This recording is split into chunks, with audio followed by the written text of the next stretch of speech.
Hello, everyone. I am coming to you live for this week's Rutledge Perspective Podcast here at ROI, the ROI Summit that's hosted by Hello Seven, Rachel Rogers.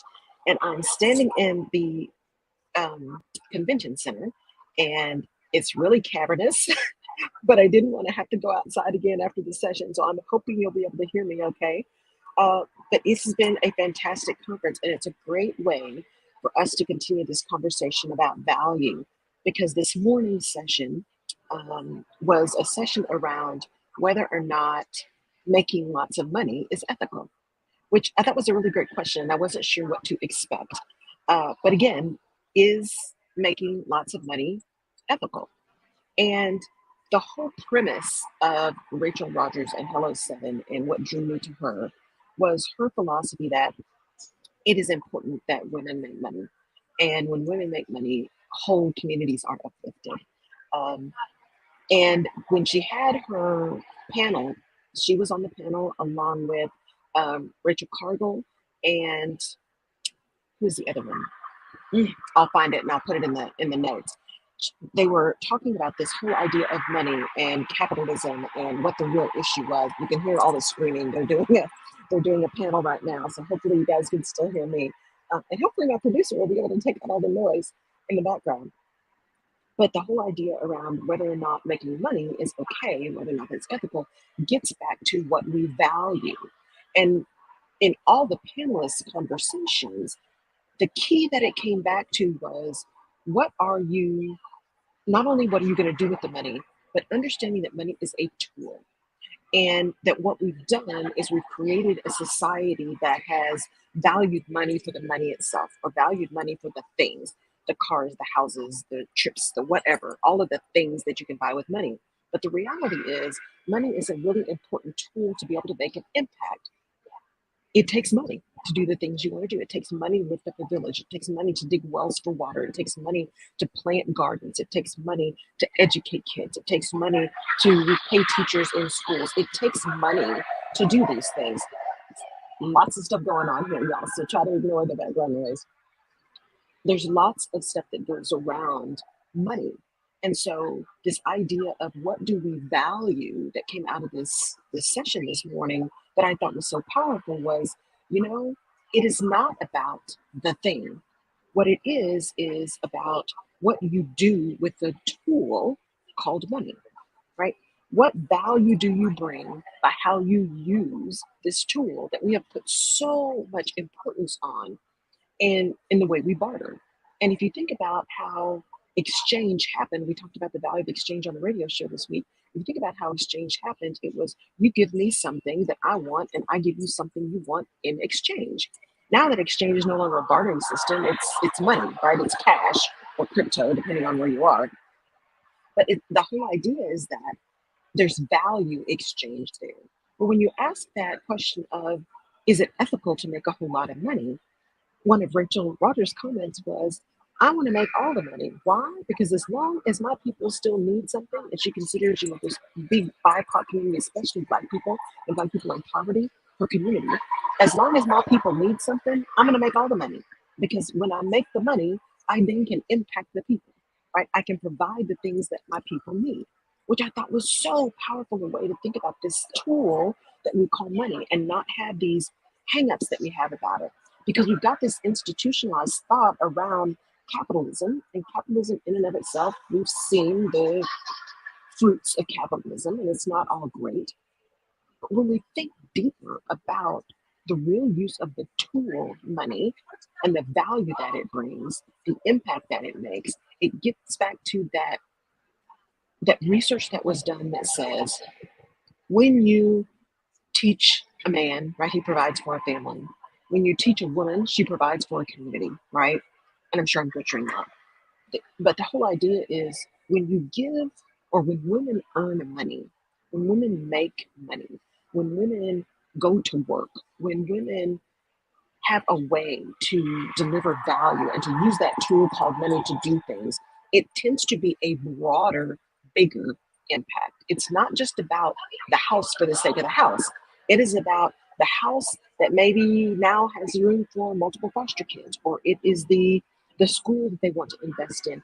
More women are people in positions to do donations when they have money, right? They give money when they make money. More women do that. And I forget the percentage that was quoted. More women donate money when they have money. More women give than men.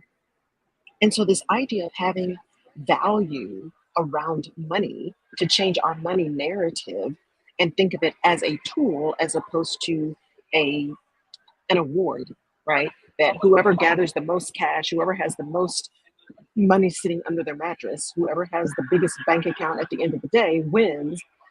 Who has been able to take that tool and turn that into something so incredibly impactful that it lifts up an entire village, that it lifts up an entire community, that it truly changes the world? And when we are building that kind of wealth, we can absolutely change the world. And so as we begin to wind down this month of January and thinking about value and what value really means and how we define it and how we make value matter for us and for what's important for us, I want you to really consider how you think about and how you use money. What are your money narratives, right? What are the stories you're telling yourself about money? Like women didn't say, I'm bad with money. That's all historic, right? When women couldn't have their own bank accounts, couldn't have their own credit cards, didn't have credit, couldn't get jobs, all that kind of stuff, right? Are you telling yourself a narrative that you're not good with money? Are you telling yourself a narrative that money is bad? It's a bad thing to want money. It's a bad thing to want to be wealthy. It's a bad thing to want to have freedom of your time and all of your resources, time, money, and energy, right? And in order to have lots of freedom around your time and lots of freedom around your energy, it is really helpful to have lots of money to enable you to do that. It is thinking about money and the value it brings in helping you to give opportunity to other people. One of the panelists talked about how when she thinks about building her business and encouraging all of us as we build our businesses and put on resources, think of it as an opportunity.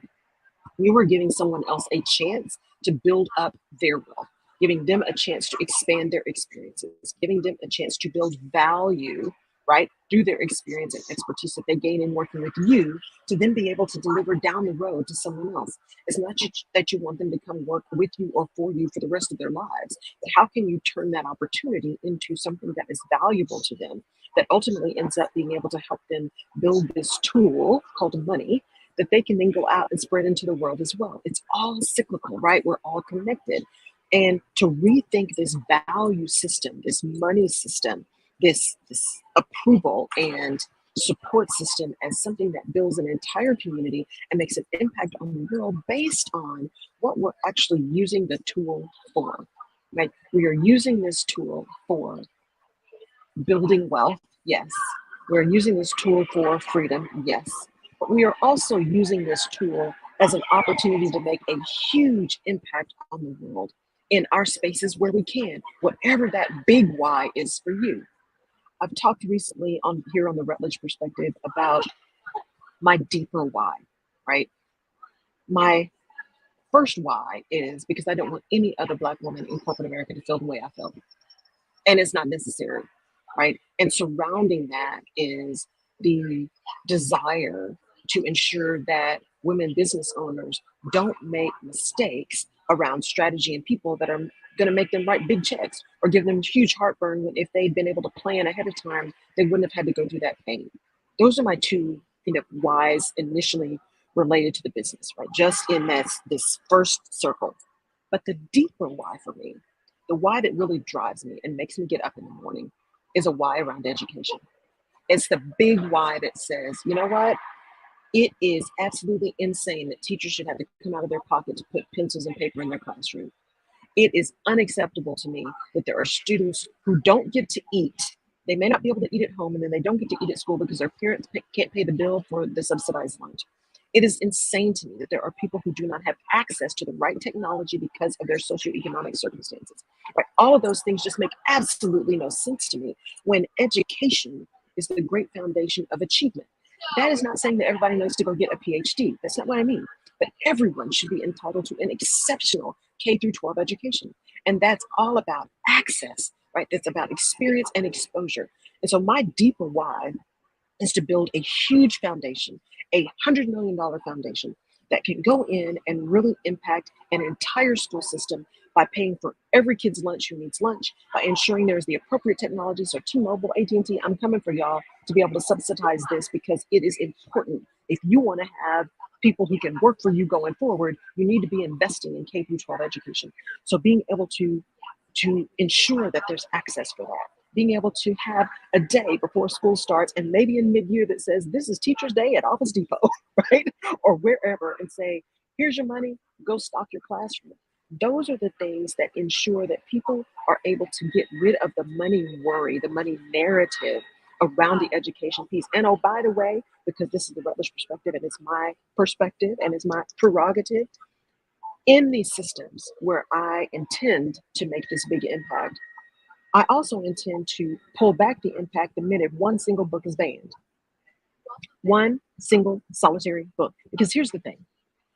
Part of what we're challenged with when we think about these money narratives and we think about power related to money and we think about institutionalized bias and we think about our ability to really impact the world based on the purpose that we have, it is important to understand as much as you can, to get exposed to as much as you can. And that's about reading, right? Read everything. You don't have to agree with everything you read, but one way you learn how to discern, how you learn how to think critically, how you don't get roped in by the latest thing on social media is to actually have seen and read and understood something different.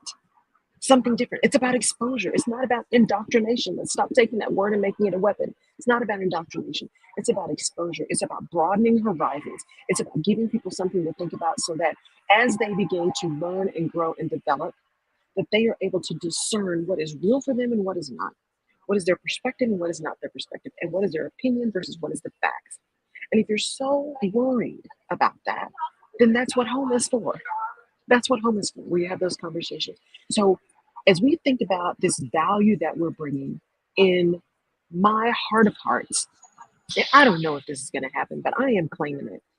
In my heart of hearts, I know that the value or a piece of the value that I can bring based on what the people in my life did, based on the educators that are in my family, based on the priorities we put on education and learning and accountability and thinking and being accountable, I know that by building this foundation that goes into school systems and alleviates the issue of money, right, that uses money as a tool to provide access and resources, that's going to open up so much opportunity for kids to just learn, so much opportunity for teachers to just teach, so much opportunity for counselors to maybe actually have more room to take each kid individually and not just assume when you see that poor kid, there's no way that they're going to Harvard, right? Or to be able to ask that next question to that kid who doesn't do well in math that says they want to be an engineer. Is it really engineering, or is there something about the process of engineering that you love? That money to give freedom, freedom to learn, freedom to grow, freedom to ask questions, and freedom to develop. So as we think about this value piece, as we go into the rest of this day, right? As we go into the rest of this week, the rest of this month, the rest of this year, let's redefine what we mean by value. Let's redefine what we mean by money. I really love that idea of money being a tool, right? It is simply one of the tools in your toolbox. Some of us have more of this tool, some of us have less of this tool, but we all have the opportunity, the ability to desire as much of this tool as we want and to expect to be able to attain it when we do the work, And so I am so grateful that you guys have joined me. For those of you who are watching, I have no idea if this is actually working because I am here in this conference and it says it is, but it's always also in a really weird part of the day. So I will be putting this out as a podcast, assuming that my producer can ensure that the noise levels are fine. But I am so grateful to have this time to be here surrounded by people who are wanting to make big things happen, building big businesses, making big impact. It's not about having the 7, 8, 9, 10 billion-dollar business just to say you do. It is about making an impact with that business that you're building. It is about how are you leaving the world better than when you came into it? How are you building a legacy, whether or not that's with kids, how your own biological kids, how are you building a legacy in this world as you go forward? So thank you for tuning in to this week's Rutledge Perspective live here from Puerto Rico in the Convention Center at the ROI Summit. This is my first pop-up podcast. I will know a lot more next time about how I want to do this and where I want to go, and some things to bring that didn't quite work out the way I wanted to this time. We live and learn. It is not a failure. It is a learning opportunity. So I appreciate your patience with me and all of your follows and all of your likes and all of your comments. It really does make a difference. And I do this because I'm passionate about it and because I believe that we all have a choice. I believe that no matter what we do, whether we're building a business or building a career, it all comes down to strategy and people. I believe it is about navigating those spaces. Hi, Mama Young. I believe it is navigating those spaces. I believe it is about understanding where we are and understanding who we are and understanding what we want and finally understanding what it is going to take to get there. Thank you again for being here. I really appreciate it. Hopefully this will all work out to actually have episode number 155 that'll come out this week on Friday. I will keep learning and I will keep sharing. Have a fantastic rest of your week. I appreciate all of you and we will talk to you soon. Catch you next time on the next episode of the Rutledge Perspective Podcast. Take care. Bye-bye.